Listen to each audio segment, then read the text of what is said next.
Hi అండి. నమస్తే. ఎలా ఉన్నారు? బాగున్నారా? ఇదైతే నిన్నటి బ్లాగ్ అండి. నిన్నంటే సోమవారం రోజు. ఇంకా ఆ రోజైతే ఉదయాన్నే లేచేసి ముందు బట్టలు నానబెట్టేసానండి. అసలైతే రోజు మధ్యాహ్నం పూట ఉతికేసుకుంటాను గదా! ఈరోజైతే ఉదయాన్నే ఉతికేస్తున్నాను. ఆహ్, బాగా మబ్బుగా ఉందండి. బాగా వర్షం వచ్చేలా ఉంది. ఇంక అందుకనేసి ఉదయాన్నే లేచేసి ముందు బట్టలు నానబెట్టేసేసి మిగతా పనులన్నీ కంప్లీట్ చేసుకున్నానండి. ఇంక మా వారికి వేడి నీళ్ళు పెట్టిచ్చేసి, కాఫీ ఇచ్చేసి, వాళ్ళకి టిఫిన్ రెడీ చేసి ఇంక తినేసి ఎళ్ళిపోయారు ఇంక మా వారు. ఇంక మా అమ్మాయి కూడా కాలేజీకి రెడీ అయ్యి కూర్చుందింక. కాలేజీలో ఏదో ఒక పేపర్స్ అవి అడిగారంటండి జిరాక్స్‌లు అవి. ఇంక ఈ రోజుతో లాస్ట్ అంట. 4 రోజుల నుంచి చెప్తుంది కానీ ఆహ్, ఎ మర్చిపోతున్నాము పంపించడానికి. ఇంక చూస్తే ఇంక ఏమి లేవు జిరాక్స్‌లు కానీ, తన పాస్ ఫోటోస్ కానీ ఏమి లేవు. ఇంక సరే మధ్యాహ్నం నుంచి చదువులే ఉండమ్మా అని బజార్‌కెళ్ళేసి అన్నీ రెడీ చేసి పంపిద్దాంలే అని ఇంక ఇంటి దగ్గరే ఉందండి. ఇంక ఇలా అయితే పొద్దున్నే ఈరోజు బట్టలు ఉతికేస్తున్నానండి. ఇలా పొద్దున్నే ఉతికేసుకుంటే ప్రశాంతంగా ఉండిద్ది కానీ, ఎందుకో నాకు టైం సెట్ అవ్వదండి. టైం సరిపోదనమాట. ఎక్కువ పొద్దున్నే లేసి ముందు ఇల్లంతా క్లీన్ చేసుకొని, దీపం పెట్టుకోవటాలని చూస్తాను నేను. దీపం పెట్టుకోవడానికి ఎక్కువ ట్రై చేస్తాను. ఇంక బట్టల పని పెట్టుకున్నామంటే పనంతా టైం అంతా ఇక్కడే వేస్ట్ అయిపోయిద్ది. ఎలాగో మధ్యాహ్నం పూట ఖాళీగానే ఉంటాం కదా! అప్పుడు ఉతికేసుకోవచ్చులే అని నేనైతే అసలు ఉదయం పూట అయితే ఎక్కువ శాతం బట్టలైతే అసలు ఉతకనండి. ఉదయం లేచేసి ముందు ఇల్లంతా శుభ్రం చేసుకొని, ఇంకా ఫ్రెష్ అయిపోయి దీపం పెట్టేస్తాను. ఇంక మా వారికి, మా అమ్మాయికైతే ఇంక వాళ్ళకి బాక్సులు టిఫిన్స్ అన్నీ పని చూసుకుంటాననమాట. ఈ బట్టలు ఇవన్నీ పెట్టుకుంటానంటే అస్సలు ఇంట్లో పనంతా అక్కడే ఉండిపోయిద్దండి. ఇంక అందుకనే ఉదయం పూటైతే అసలు నేను రోజు బట్టలు ఉతికే పనైతే పెట్టను. నేను చెప్పాను కదా! ఈరోజు మబ్బుగా ఉందని. ఇంకా బట్టలైతే ఉతికేస్తున్నానండి ఇట్లాగా. ఇంక బట్టలు ఉతికేసాను. అప్పటికే జాడిచ్చేసానులెండి. 2 సార్లు జాడిస్తాను. ఇంకా ముందొకసారి జాడిచ్చేసి, తర్వాత మళ్ళీ కంఫర్ట్ ఏసి జాడిచ్చేసేసి అక్కడేస్తాను. ఇంకా శుభ్రంగా నీట్‌గా నీళ్ళన్నీ పిండేసేసి ఇంకా ఆరేసానంటే బట్టలు ఆరిపోతాయి. ఇంక వర్షం పడినా గానీ ఇబ్బందుండదు. లోపల ఆ పంచలో తాడులోనే తెచ్చి ఆరేస్తాను.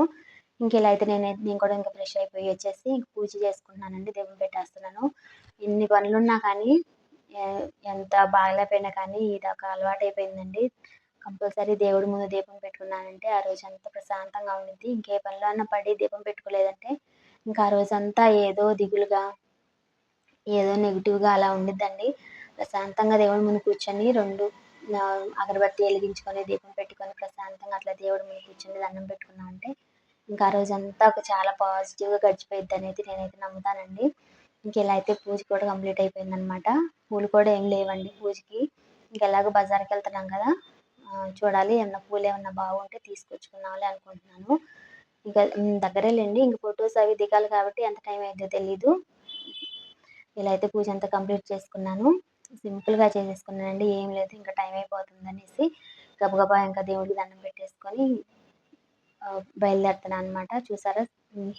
ప్రశాంతంగా ఇలా ఒక్క 2 నిమిషాలు దేవుడి ముందు కూర్చున్నామంటే ఇంకా ఆ రోజంతా మనకి చాలా మంచి జరిగిద్దని అదొక నమ్మకం అండి.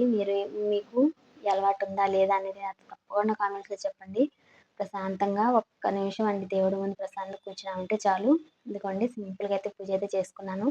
ఇంతకుముందు వీడియోస్‌లో కూడా చూసే ఉంటారు. నాదైతే దేవుడి మందిరం చాలా చిన్నదనమాట. చిన్న గుడి. ఇంక దాంట్లోనే దేవుడి పటాలు, ఫోటోలు అన్నీ చిన్న చిన్న విగ్రహాలు అవి ఉంటాయి. నీట్‌గా సర్దేసుకొని పూజ చేసుకుంటా ఉంటాను.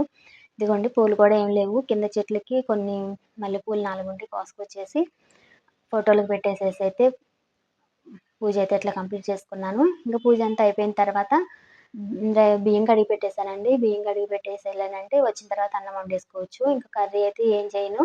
ఇంకా ముందు రోజు నైట్ చేశాను కదా! గోంగూర ముందు వీడియోస్‌లో చూసే ఉంటారు. ఇంక అదే ఉంది. ఇంక మా అమ్మాయి నేనే కాబట్టి ఇంకేదో ఒకటి ఫ్రై కానీ ఏదో ఒకటి చేసుకొని తినేస్తాము. లేదంటే ఒక చెరొక ఆమ్లెట్ ఏసుకొని తినేసేసామంటే మళ్ళీ సాయంత్రం కూరకైతే రెడీ చేసుకోవాలి. ఇంకిలా అయితే మొత్తం కంప్లీట్ చేసుకొని, ఇంకిలా బజార్‌కైతే రెడీ అయ్యి బయలుదేరుతున్నామండి ఇంకా. ఇంకా టిఫిన్ చేయలేదు ఇప్పటికి నేను. ఇంకా టిఫిన్ చేసేసి దోస పిండుంది. ఒక్క దోస అయినా వేసుకొని తినేసి ఎళ్ళామంటే ఇంక అక్కడ ఎంత టైం అయిద్దో తెలీదు కదా! ఇంక అందుకని టిఫిన్ చేసి బయలుదేరితే ఇంకా ఒక్క గ గంటైతే పట్టిద్దనుకుంటున్నాను. ఇంక టిఫిన్ కూడా చేసేసానండి. ఇంక టిఫిన్ చేసేసి ఇంకా బయలుదేరుతున్నామనమాట. మా అమ్మాయికైతే బాగా జలుబు చేసిందండి. ఇంక టాబ్లెట్ వేసుకుంది. ఇంక వేడి నీళ్ళు అవి పెట్టిచ్చేసాను తాగింది. ఇంకా కాలేజీలో ఏవో పేపర్స్ ఇవ్వాలని చెప్పాను కదా! ఇంక ఈ రోజుతో లాస్ట్ అందుకని కాలేజ్‌కెళ్ళాలని చూస్తుంది. లేదంటే ఇంటి దగ్గరే ఉండమని చెప్పేదాన్ని. ఇంకా బజార్‌కైతే ఇలా ఎళ్ళేసి వచ్చేసామండి. ఇంక వచ్చేటప్పుడైతే ఇంట్లో కొన్నైతే అయిపోయినాయనమాట. పూజకి నువ్వుల నూనె అది అయిపోయిందండి. అవన్నీ తీసుకొచ్చుకున్నాను. ఇంక రాగానే బియ్యం కడిగి పెట్టేసి వెళ్ళాను కదా! ఇంకైతే పొయ్యి ముట్టిచ్చేసాను గ్యాస్ మీద పెట్టేసేసి. కోడిగుడ్లు తెచ్చానండి. ఇంట్లో ఎగ్స్ అయితే లేవు. ఇంక చెరొక ఆమ్లెట్ అయితే వేసుకోవచ్చులే అని ఇట్లా కోడిగుడ్లు తీసుకొచ్చాను. తర్వాత అక్కడ జామ పళ్ళు అమ్ముతుంటే జాంకాయలు తీసుకొచ్చానండి. నాకైతే జాంకాయలు చాలా ఇష్టం అనమాట. ఇంకా కిలో రూ. 50 అని అమ్ముతున్నారు. అంతకైతే ఫ్రెష్‌గా ఏం లేవు. అందుకని ఒక అర కిలో అయితే తీసుకొచ్చుకున్నాను. ఉన్న దానిలో మంచియి చూసి. ఈ తర్వాత పూలు లేవని చెప్పాను కదా! పూలు తీసుకొచ్చుకున్నాననమాట. కొన్ని ఒక రూ. 5 తమలపాకులు. పూలు తీసుకొచ్చానండి. ఇప్పుడే ఓపెన్ చేసి చూడటము. అసలు నేనైతే స్టన్ అయిపోయాను. ఎందుకంటే నేనైతే అవి చామంతి పూలు అనుకోని తీసుకొచ్చానండి. కవర్ అయితే రూ. 30 తీసుకున్నారు. చామంతి పూలు, గులాబీ పూలు అనుకోని తీసుకొచ్చాను. అవి ఇంటికొచ్చి చూస్తే బంతి పూలు ఉన్నాయండి. అసలు పూల విషయంలో కూడా ఇలా మోసం చేస్తారని నాకైతే భలే కోపం వచ్చిందనమాట. చాలా కోపం వచ్చింది. అవి చూడటానికి కవర్‌లో ఓపెన్ చేసి చూడలేదండి అక్కడ నేను. ఎప్పుడు చామంతి పూలు, గులాబీ పూలే అమ్ముతారు. ఇంకా ఇప్పుడు చూసారా బంతి పూలు పెట్టి అమ్ముతున్నారండి. అసలు ఇట్లా కూడా మోసం చేస్తారా దేవుడి విషయంలో. అసలు ఆ గులాబీ పూలు కూడా అసలు ఏం బాగలేవండి అసలు. గులాబీ పూలు కూడా అన్ని రేకులు ఊడిపోతున్నాయి. అట్లా దాన్ని బయటికి తీయగానే గులాబీ పూలు కూడా మొత్తం రేకులు ఊడిపోయినాయి అనమాట. చామంతి పూలు అనుకొని తీసుకొచ్చానండి. ఇంటికి వచ్చి చూస్తే బంతి పూలు. కవర్ వచ్చి రూ. 20 తీసుకున్నారు. ఓన్లీ గులాబీ పూలు ఇవ్వమంటే కవర్ బాగుంటే తీసుకెళ్ళండి అమ్మ అన్నారు. వాళ్ళు చెప్పని కూడా చెప్పలేదండి అసలు. ఇవి బంతి పూలు, చామంతి పూలు అనుకొని నేనైతే తీసుకొచ్చేసాను. ఇట్లా కూడా అమ్ముతున్నారు అనమాట. దేవుడికి పెట్టే పూలు కూడా ఇలా మోసం చేస్తున్నారు.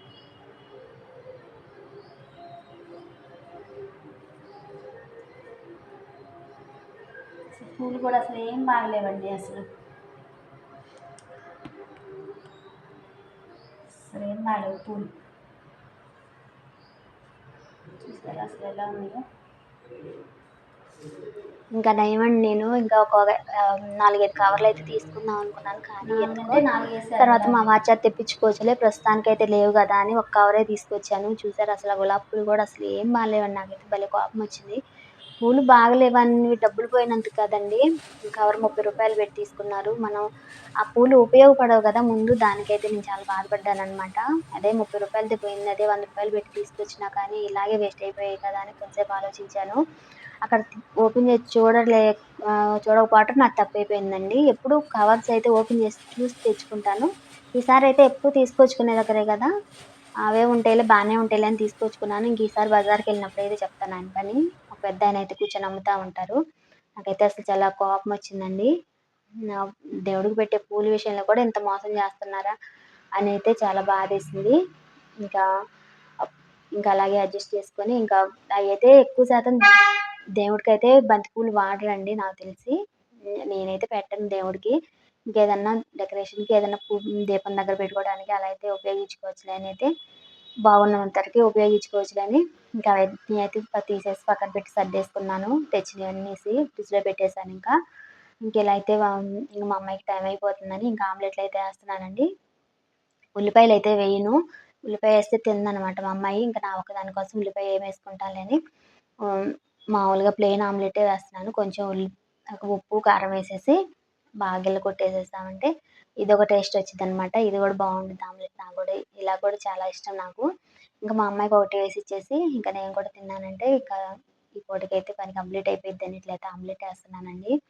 ఇంకా మనమైతే బజార్‌కెళ్ళినప్పుడు చాలా జాగ్రత్తగా ఉండాలి. అదే రూ. 30తో సరిపోయిందండి. ఇంకేదన్నా ఎక్కువ వస్తువులు, ఇంకేదన్నా పెద్ద వస్తువులైతే ఇంక వాళ్ళింకా ఇట్లా చేసినోళ్ళు మనకి డబ్బులు రిటర్న్ ఇస్తారని గ్యారంటీ ఏముండిద్ది చెప్పండి. ఇంక మనం వెళ్ళామనుకోండి మీదే తప్పు అని మన మీదే వేసినా వేస్తారు. ఇంక నాకైతే అదొకటి అర్థమైపోయింది. ఇంకా ఏ వస్తువు తీసుకున్నా జాగ్రత్తగా చూసి తెచ్చుకోవాలి అనేది డబ్బుల విషయం కాదండి. ముందు మనకసల వస్తువు ఉపయోగపడదు గదా! దాని గురించయితే నేననేది. ఎవరినైనా జాగ్రత్తగా ఉండాలి. ఎవరైనా డబ్బులే కదండీ! అందుకనైతే ఇంకా అదంతా ఆలోచించుకొని ఏదైనా మన మంచి కోసమే అనుకోవటము. ఇంకోసారి జాగ్రత్త పడటం కోసమైనా ఇలా జరుగుతుందిలే అనుకోని రూ. 30తో పోయిందిలే అనుకోని కామ్‌గా, సైలెంట్‌గా ఉంటానండి. ఈసారి నుంచి జాగ్రత్తగా చూసుకొని తెచ్చుకోవాలి. ఇంకా మా అమ్మాయికైతే టైం అవుతుందని ఇంక ఫాస్ట్‌గా ఆమ్లెట్ అయితే వేసేస్తున్నాను. ఆమ్లెట్ వేసేసానంటే ఇంక ఆమె అయితే తినేసి ఇంక కాలేజ్‌కైతే ఎళ్ళిద్దండి. ఇంక మళ్ళీ సాయంత్రం 4:30కి అట్లా వచ్చిద్దనమాట. ఇంకిలా అయితే నా పనంతా కంప్లీట్ అయిపోయిందండి. ఇదండి ఈరోజు ఉదయం నుంచి మధ్యాహ్నం వరకు నేను చేసుకున్న పనులు. ఇంకా ఈ వీడియో ఎలా ఉంది, నచ్చిందా అనేది నాకు తప్పకుండా కామెంట్‌లో చెప్పండి. ఇదండి ఈరోజుటి వీడియో. ఈ వీడియో గనుక మీ అందరికీ నచ్చినట్లయితే ప్లీజ్ లైక్ చేయండి, షేర్ చేయండి, సబ్స్క్రైబ్ చేసి మన ఛానల్‌ని సపోర్ట్ చేస్తారని మనస్ఫూర్తిగా కోరుకుంటున్నాను. ఇంకా మన ఛానల్‌లో ఎలాంటి వీడియోస్ చేస్తే బాగుంటుందనేది నాతో తప్పకుండా కామెంట్స్‌లో చెప్పండి. మరో మంచి వీడియోతో మళ్ళీ కలుద్దాం.